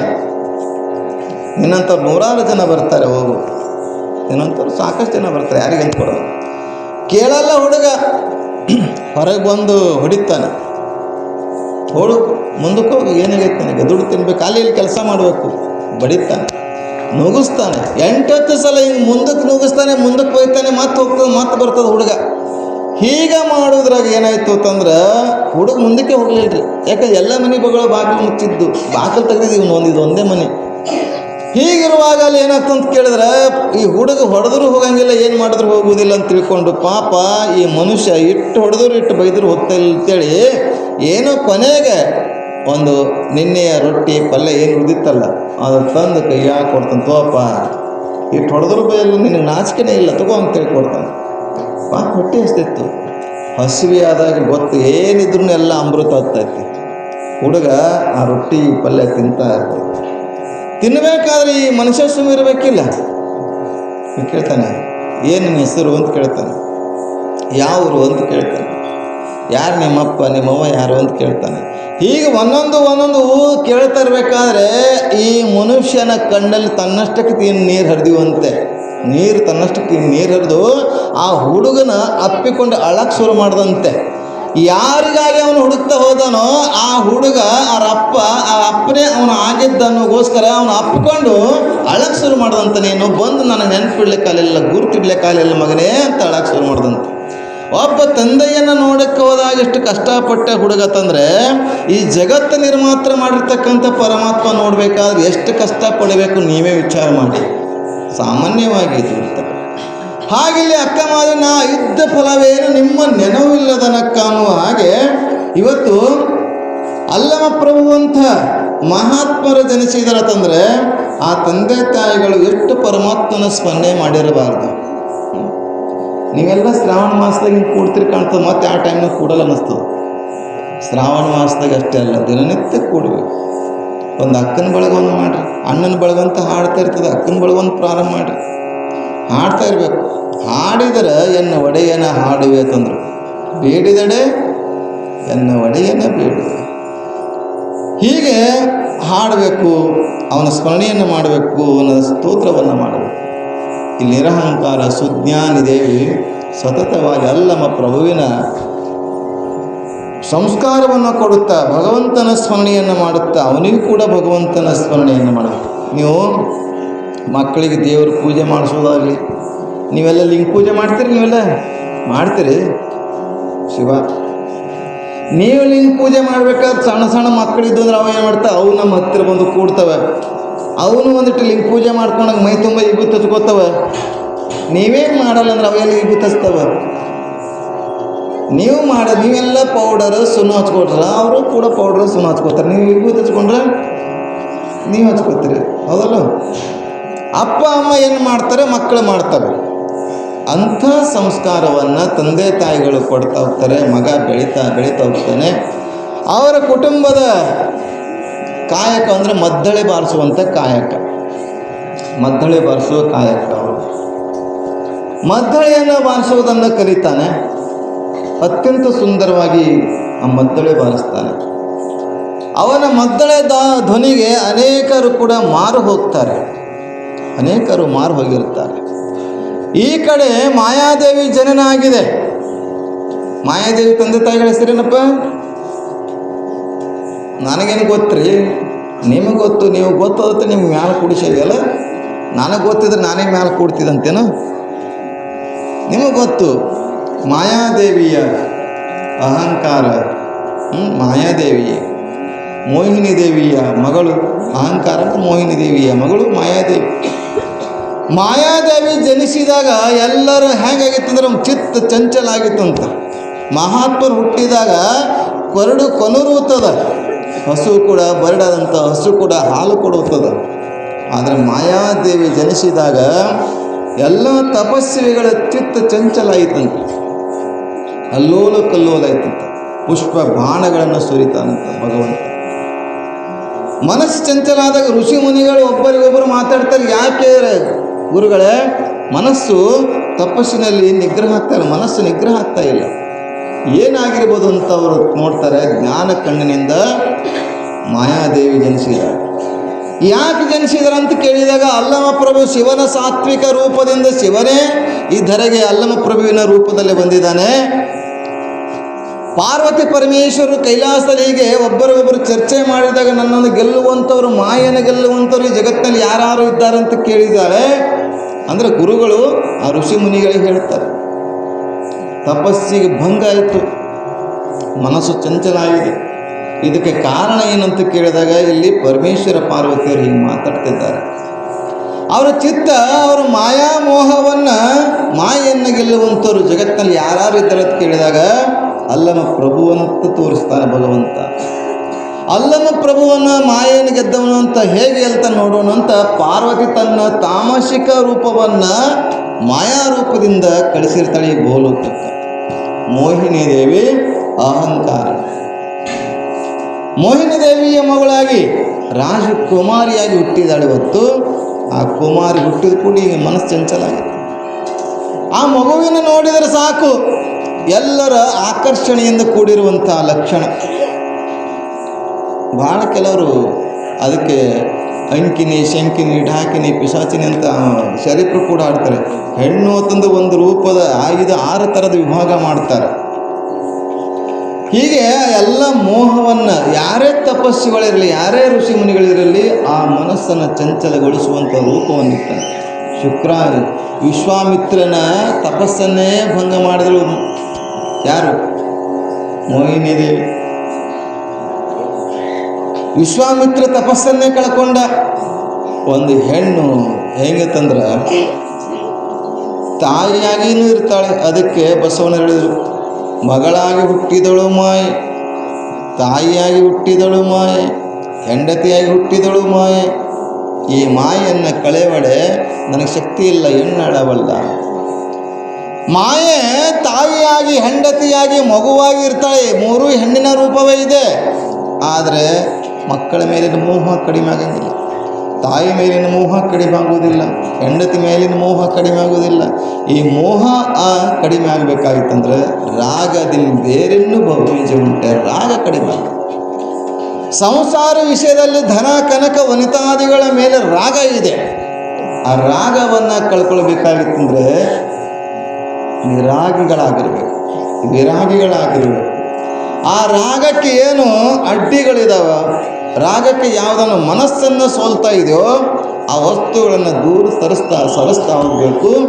ಆಗ ನಾವು ಒಂದಿಷ್ಟು ಮೋಹವನ್ನು, ಮಾಯೆಯನ್ನು, ರಾಗವನ್ನು, ಪ್ರಪಂಚವನ್ನು ನಾವು ಗೆಲ್ಲಬಹುದು ಅನ್ನುವಂಥ ವಿಚಾರವನ್ನು ಹೇಳ್ತಾರೆ. ಇಲ್ಲಿ ಮಾಯಾದೇವಿ ಬೆಳೀತಾ ಹೋಗ್ತಾಳೆ. ಅವಳಿಗೂ ಅತ್ಯಂತ ಎಲ್ಲ ರೀತಿಯ ಅನುಕೂಲತೆಗಳನ್ನು, ಸಂಸ್ಕಾರಗಳನ್ನು ತಂದೆ ತಾಯಿಗಳು ಮಮಕಾರ ಮತ್ತು ಮೋಹಿನಿ ದೇವಿ ಅವರಿಗೆ ಒಳ್ಳೆಯ ಸಂಸ್ಕಾರವನ್ನು ಕೊಡ್ತಾ ಹೋಗ್ತಾಳೆ. ಮಗಳು ಬೆಳೆದು ದೊಡ್ಡವಳಾಗ್ತಾ ಇದ್ದಾಳೆ, ಮದುವೆ ವಯಸ್ಸಿಗೆ ಬರ್ತಾ ಇದ್ದಾಳೆ. ಮದುವೆ ವಯಸ್ಸಿಗೆ ಬಂದಿದ್ದಾಳೆ, ಎಲ್ಲರಿಗೂ ಆಕರ್ಷಣೀಯ ರೂಪವಾಗಿರ್ತಕ್ಕಂಥ ಸುಂದರಿ. ಆದರೆ ಆ ತಂದೆ ತಾಯಿಗಳು ಬೆಳೆದ ಮಕ್ಕಳಿಗೆ ಮದುವೆ ಮಾಡಬೇಕು ಅನ್ನೋದು ಇರ್ತದೆ ಎಲ್ಲರಿಗೂ. ಯಾಕಂದರೆ ಕೊಟ್ಟ ಹೆಣ್ಣು ಕುಲಕ್ಕೆ ಬರೋದು, ಹೆಣ್ಮಕ್ಕಳು ಎಲ್ಲ ಕೊಡಲೇಬೇಕು. ಹೀಗೆ ಆ ಮೋಹಿನಿ ದೇವಿ ಮತ್ತು ಮಮಕಾರ ರಾಜ್ಕುಮಾರ ಆ ಮಗಳಿಗೆ ಮದುವೆ ಮಾಡಬೇಕಂತ ಸುತ್ತಮುತ್ತಲಿರ್ತಕ್ಕಂಥ ರಾಜ ಮಹಾರಾಜರೇ ಕರೆಸ್ತಾರೆ. ಯಾವ ರಾಜ ಮಹಾರಾಜರು ಕೂಡ ಬಂದರೂ ಕೂಡ ಆಕೆ ಒಪ್ಪುವುದಿಲ್ಲರಿ, ಯಾರಿಗೂ ಒಪ್ಪುವುದಿಲ್ಲ. ಆಗ ಅಹಂಕಾರ ಆಚಾರ್ಯ ಕುಲಗುರುಗಳು ಬರ್ತಾರೆ. ಕುಲಗುರುಗಳು ಕೇಳ್ತಾರೆ, ಇಲ್ಲ ನಾನು ಎಲ್ಲರಿಗೂ ಹೇಳ್ತಾ ಇದ್ದೀನಿ, ಆದರೆ ನನ್ನ ಮಗಳು ಯಾರಿಗೂ ಒಪ್ತಾ ಇಲ್ಲ, ಏನು ಮಾಡೋಣ, ಯಾರಿಗೂ ಒಪ್ಕೊಳ್ತಾ ಇಲ್ಲ, ಏನು ಮಾಡೋಣ ಕೇಳಿದಾಗ ಆ ಗುರುಗಳು ಹೇಳ್ತಾರೆ, ಈಕೆ ಪಾರ್ವತಿಯ ತಾಮಸಿಕ ಕಳೆಯಿಂದ ಹುಟ್ಟಿದವಳಿದ್ದಾಳೆ. ಈಕೆ ಮದುವೆ ಆಗಬೇಕಾಗಿತ್ತು ಸಾಮಾನ್ಯ ವ್ಯಕ್ತಿಗಳನ್ನೆಲ್ಲ, ಪರಮಾತ್ಮನ ಸ್ವರೂಪದಲ್ಲಿರ್ತಕ್ಕಂಥ ವ್ಯಕ್ತಿಗಳನ್ನೇ ಮದುವೆ ಆಗಬೇಕು ಅಲ್ವಾ? ಪರಮಾತ್ಮನನ್ನೇ ಮದುವೆ ಆಗಬೇಕು. ಅದಕ್ಕೆ ಪರಮಾತ್ಮನ ಸೇವೆಯನ್ನು ಮಾಡಲಿಕ್ಕೆ ಹೇಳಿ ಅಂತ ಕಳಿಸ್ತಾರೆ. ಪರಮಾತ್ಮನ ಸೇವೆಯನ್ನು ಹೆಂಗೆ ಮಾಡಬೇಕಂತ ಆ ಊರಲ್ಲಿ ಮಧುಕೇಶ್ವರ ದೇವಸ್ಥಾನ, ಮಧುಕೇಶ್ವರನ ಸೇವೆಗೆ ಆಕೆಯನ್ನು ಮಾಡಲಿಕ್ಕೆ ಅನುವು ಮಾಡಿಕೊಡ್ತಾರೆ. ಮಧುಕೇಶ್ವರನ ಸೇವೆಯನ್ನು ಮಾಡುತ್ತಾ ಗಂಡನನ್ನು ಬಯಸಿ, ಇವತ್ತು ಸತೀದೇವಿ ಕೂಡ ಶಿವಪುರಾಣದಲ್ಲಿ ಸತೀದೇವಿ ಕೂಡ ಪಾರ್ವತಿ ಕೂಡ ಶಿವನಿಗೆ ಮದುವೆ ಆಗಬೇಕಂತೇಳಿ ಶಿವನಿಗೆ ಈ ಲಿಂಗವನ್ನು ಸ್ಥಾಪನೆ ಮಾಡಿ, ನೀವು ಯಾರಿಗೆ ಹೆಣ್ಮಕ್ಳಿಗೆ ಮದುವೆ ಆಗಿಲ್ಲಲ್ಲೋ ಅಥವಾ ಮಕ್ಕಳಾಗಿಲ್ಲಲ್ಲೋ ಅವರೆಲ್ಲ ನಾವೆಲ್ಲ ಮಣ್ಣಿನ ಲಿಂಗ, ಮಾನವರೆಲ್ಲ ಮಣ್ಣಿನ ಲಿಂಗ ಪೂಜೆ ಮಾಡುವಂಥವ್ರು. ಬ್ರಹ್ಮ ಸ್ಫಟಿಕಲಿಂಗ, ತಾಮ್ರಲಿಂಗ, ಹಿತಾಳಲಿಂಗ, ಈ ದೇವತೆಗಳೆಲ್ಲ ಶಿವಪುರಾಣದಲ್ಲಿ ಒಂದೊಂದು ಲಿಂಗ ರೂಪದಲ್ಲಿಯೇ ಪೂಜೆ ಮಾಡಿದಾರಂತೆ. ಒಂದೊಂದು ದೇವರು ಒಂದೊಂದ್ರಿ, ವಜ್ರದ ಲಿಂಗ ಆಗಲಿ, ಸ್ಫಟಿಕ ಲಿಂಗವಾಗಲಿ, ಅಥವಾ ತಾಮ್ರದ ಲಿಂಗ ಆಗಲಿ, ಹಿತಾಳ ಲಿಂಗ, ಬೆಳ್ಳಿ ಲಿಂಗ ಮತ್ತು ಬಂಗಾರ ಲಿಂಗ, ಹೀಗೆ ಒಮ್ಮೊಬ್ಬರು ದೇವರು ಒಂದೊಂದು ರೀತಿಯಾಗಿ ಲಿಂಗ ಪೂಜೆ ಮಾಡಿದ್ದಾರೆ. ನಾವು ಮನುಷ್ಯರು ಮಣ್ಣಿನ ಲಿಂಗ ಪೂಜೆ ಮಾಡಬೇಕಂತ ಇದೆ ಶಿವಪುರಾಣದಲ್ಲಿ. ಅದಕ್ಕೆ ನಾವೆಲ್ಲ ಹೆಣ್ಮಕ್ಕಳು ಮದುವೆ ಆಗದೇ ಇದ್ದರೆ, ಏನಾದರೂ ಅವ್ರ ತೊಂದರೆಗಳಿದ್ದರೆ ಮಣ್ಣಿನ ಲಿಂಗವನ್ನು ಪೂಜೆ ಮಾಡಿ ಅದನ್ನು ಹರಿವು ನೀರಾಗಿ ಬಿಡಬೇಕು, ಇಷ್ಟಾರ್ಥಗಳು ಸಿದ್ಧಿ ಆಗ್ತಾವಂತ ಪಂಚಾಂಗದಲ್ಲಿ ಕೂಡ ಐತಿ. ಅದಕ್ಕೆ ನೀವು ಮತ್ತು ನಾಳೆ ಪಂಚಾಂಗ ಕೇಳಕ್ಕೆ ಬಂದಿರಿ, ನಾನು ಸಿಗಂಗಿಲ್ಲ. ಅದಕ್ಕಾಗಿ ನೀವೆಲ್ಲರೂ ಕೂಡ ಲಿಂಗ ಪೂಜೆಯನ್ನು ಮಾಡುತ್ತಾ, ನಾ ಇದ್ದು ಫಲವೇನು ನಿಮ್ಮ ನೆನಹು ಇಲ್ಲದಕ್ಕ ಅನ್ನೋ ಹಾಗೆ ಪರಮಾತ್ಮನ ಒಲಿಸ್ಕೊಳ್ಬೇಕಾಗಿತ್ತಂದರೆ ಮಾಯಾದೇವಿ ಅಲ್ಲಮ ಪ್ರಭುವನ್ನು ಒಲಿಸ್ಕೊಳ್ಬೇಕಾಗಿತ್ತಂದ್ರೆ ಮಧುಕೇಶ್ವರನ ಪೂಜೆ ಮಾಡ್ತಾಳೆ. ಅಲ್ಲಮ ಪ್ರಭುವಿಗೆ ಒಳ್ಳೆಯ ಸಂಸ್ಕಾರಗಳನ್ನು ಕೊಡ್ತಾ ಹೋಗ್ತಾಳೆ. ಮದ್ದಲೆಯ ಬಾರಿಸೋದ್ರಲ್ಲಿ ಪ್ರಾಣತೆ ಪಡೆದಿದ್ದಳೆ. ಜೊತೆಗೆ ಇಲ್ಲಿ ಮಾಯಾದೇವಿ ದೇವತೆಯ ಮಧುಕೇಶ್ವರನ ಪೂಜೆಯನ್ನು ಮಾಡ್ತಾ ಸಂಗೀತ ನೃತ್ಯವನ್ನು ಮಾಡ್ತಾ ಸೇವೆಯನ್ನು ಮಾಡ್ತಾಳೆ. ಆ ವಿಚಾರವನ್ನು ನಾವು ನಾಳಿನ ಸಮಯದಲ್ಲಿ ನೋಡೋಣ ಅಂತ ಹೇಳ್ತಾ ಇವತ್ತಿನ ಸೇವೆಯನ್ನು ಇಲ್ಲಿಗೆ ಮುಕ್ತಾಯ ಮಾಡಿ ಮುಂದಿನ ಕಾರ್ಯಕ್ರಮಕ್ಕೆ ಅನುವು ಮಾಡಿಕೊಡೋಣ.